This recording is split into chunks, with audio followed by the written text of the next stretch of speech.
Balikat nyo. Sige. Process na napapanood ko sa inyo, parang process. Hindi ko po mataas. Hindi mataas. Kailan pa po nagsimula? April po. April. Sige, upo ka dyan. April, May. Oh, bago pa. Bago pa lang. June pa lang ngayon eh. Natatakot ako na sinabi niyo pag inabot ng April. Kasi Alam nyo kung bakit? parang hindi ko na makaya. Talaga, dapat lang kayo, ano, kaya kumbaga warning yun eh. Basta pag nakakaramdam na kayo ng mga shoulder pain, consistent na 2 linggo, parang, ano to ah, parang pag naiipit, lalo masakit na masakit ah. Hanggat maaari, ipacheck nyo na kasi. Baka maabot kayo sa, katulad yan, humihirap na iangat. Opo. Ayan, oo. Pero pag ganyan, kaya. Ayan, pilitin natin. O, pilitin ko sana eh. Masakit. Kasi yan, kahit hindi pilitin, parang naglalaro lang. Yan na yun. Umpisa na po. Ayan na, nasa 3/4 ka na. Kahit pa paano, nandito pa eh. Pero siyempre, sa susunod niyan, masakal na yan. Tingnan mo, 1 buwan pa lang lumipas ha, ganito na kaagad. Ano ka pa lang, April, May, June pa lang ngayon, kalahati, o 1.5. Di ba? Madagdagan pa yan ng 1.5. Uy. Doble na yan. Paglupasay na ako. Sabi ko siya eh, hindi siya na kayo, kay Master. At malayo. Absent ka na. Samahan mo ko. Ma'am, hindi na rin kasi kayo patutulugin yan. Pakirot yan. Tapos, siyempre, si Mrs. pag may ganito, hindi Naiirita po ako. makapagtrabaho sa gawain bahay, nabubuisit, magluluto, maghihiwa. Ang sakit eh, hindi ko nga madiinan yung kamatis, hiwain eh. Laging mainit ako. Correct kasi irritable tayo dyan kasi nga hindi natin magawa yung gusto natin. Gusto natin pumayarsa, hindi kaya. Gusto natin magpahinga, kumikirot. Nakakabuisit. Totoo. Relax.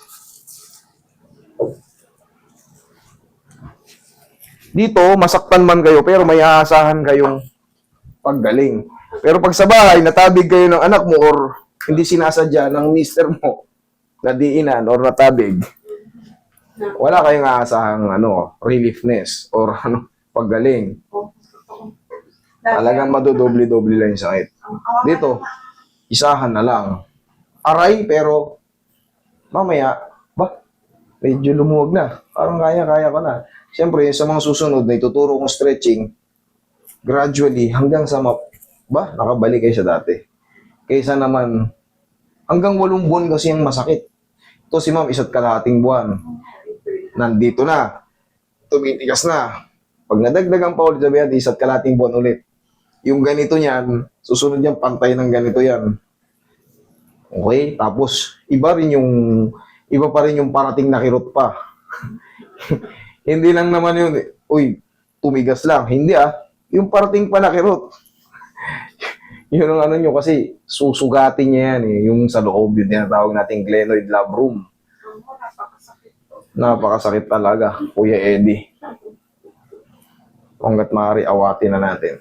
Sabi ko eh, bangkik lang yan. Kailangan lang, may baon ba kayo 10 kilo na sa loob? Hindi nga po pero Sabi isa na. Lagi isa, maganda. Okay, sige. Angat ko lang muna, relax lang ha, kung ilalabanan. Kung ilalabanan. Kaya. Mga katulad yan, ibig sabihin, may baon kayo. Okay, tapa. Pag walang baon, hinihimatay eh. Pero bilib ako ron sa pasyente ko na yun. Bumabalik pa rin sa akin yun, yung hinimatay. Kasi hindi, normal lang sa kanya talaga yun. Mahina talaga yung niya. Meron talagang taong ganun. Yung iba, tinuturukan na ng karayom. Nakakakita lang ng may nag-aaway, hinihimatay eh. Okay, relax lang. Ayan, lambutan mo lang. Laglag mo lang, hayaan mo lang, masaktan ka ng konti. Ayan, lambutan mo lang. Ayan, lambutan mo lang. One more. Huwag mo lalabanan. Mahalaga to eh. Napapansin ko kasi may angat eh. Relax lang. Thank you. Di ba? Hindi ko kanina napatunog eh. Relax lang. Alam ko may nakalutang eh. Kaya, alam ko may mali.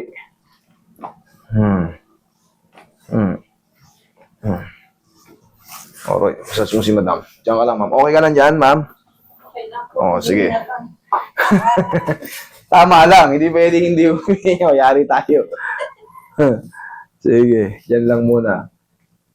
Marami kayong matututunan dyan sa akin. Kagaya nung pag sumisikip yung dibdib ninyo. Marami akong tinuturo dyan na based on my own experience. Lahat ng mga tinuturo ko dyan, napatunayan na. Kumbaga, may mga video magpapatunay lahat ng may na-upload ko dyan. Okay? Inhale. Exhale. Kasi hindi ko ilalabas yan. Katulad yan, marapit na tayo mag 1,000,000 followers. Diyan lang. Hindi ko yan ilalabas basta-basta kung walang patunay. Pero yan sa akin mismong personal na karanasan, naayos ko eh. Okay? Sige, upo. Ito na, ang main event. Kailan nabubuyog yan? Ayoko po na sa camera. Hindi, alalayan natin. Alalayan natin. Nakaya mo na yung kanina eh. Nakaya mo na yung kanina. Yung pinaangat ko ng ganon. Although hindi pa ito mapiperfect na pero mamaya kahit suntukin ko na to, kahit tabigin ko na to ng malakas, kayang-kaya mo na to, kahit idiin mo to sa higaan, kayang-kaya mo na. Ganon ang advantages ng na-adjust. Hindi katulad nung natabig ka lang ng anak mo, hindi sinasadya, galing sa likod. Di ba? Ang ginawa mo, sakit! Okay, relax. Sige, sino na ng Darna? Kaya? Kaya po. Kaya naman pala eh. Sus. Kala ko naman. Buhay ka pa naman eh, Roy.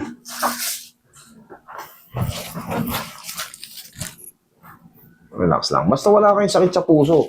Wala tayong dapat ikatak dito. Pero kung may sakit kayo sa puso, may mga opera kayo dyan, tapos sa kaliwa yung frozen shoulder nyo, mahirap. Mahirap galawin. Huwag yung lalabanan ha.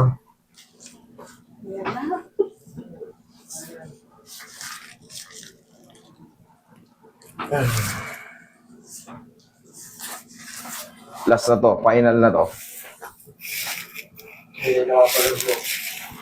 Okay, lambutan mo lang. Sige, lambutan mo lang. Thank you. Oh, Kaya naman. kaya mo naman pala. Akala ko, di mo kaya. Oh, di. Ito lang palagi yung kasunod dyan, ha? Ngayon, yung... O, kanina, kahit anong tulak natin, gumaganon eh. Ngayon, very simple na. Meron pang tightness yan, normally. Okay. Dito, tightness po yun sa muscle. Yung papalikod, kahit pa paano, hanggang dyan pa lang. Hindi pa may sasagad. Yan. Yes po. Ito po yung sinasabi ko, yung kasunod. Gradually, mag-aano yan. Lambing-lambingin nyo. Kasi, yung bara rito, kahit pa paano, medyo lumambot na. Yung mga muscle na tightness or may mga muscle spasm, hindi pa siya pang full stretch. Ngayon, unti-untiin pa natin. Paano yung unti-untiin? Haplusin nyo, tapos, yun na yung, minsan tinuturo rin sa ospital yan, o tinuturo pala talaga, tapos, yung sinasabi kong kapit kay sa grills. Oh. 1, 2, 3. Ganun lang kabilis. Parang ganito, oh.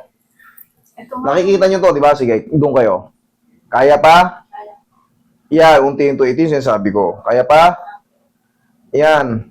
Meron na pong konting sakit. Pero kaya pa? Okay. Sagad natin konti. 1, 2, 3. Para hindi kayo masaktan ng todo. Tapos, kahit pa paano, lambing-lambingin nyo yung muscle. Pangkaraniwan pa may tightness pa yan. That's normal. Tapos, yung mga exercise na tinuro ko. Yan na yun. Okay, ma'am? Kasi, kaya nyo naman, di ba? Tingin kayo kay sir. Yung mga, kahit matabig ka na ng sobrang lakas, kahit diinan mo na yan, Dati magpitik lang eh. dati yun. Yun nga yung magiging advantages natin kahit pa paano. Yan yung mga ano. Tapos, mama, kasi sira pa sa ganyan, kapit kayo sa ano. Oh. 1, 2, 3. 1, 2, 3. Tapos yung mga ganyan. Madalas naman tinuturo yan ganyan. Hanggang sa 1, 2, 3, baba. Basta 1, 2, 3, 1, 2, 3 lang. Ito nga yung pinakahirap na hirap ko. Yes po. Dahil hindi natin pwedeng isang angat kagad yan. Mararapture po yung mga tendons and ligaments. So, Exercise na. kailangan po talaga yun eh. Self-therapy. O gusto nyo sa akin magpa-therapy, syempre, Wala po, wala. mas malayo. Kaya, hanggat maaari. Okay? Wala lang. Sige. Bumalik sa tao. Thank you so much. Ang mahalaga na wala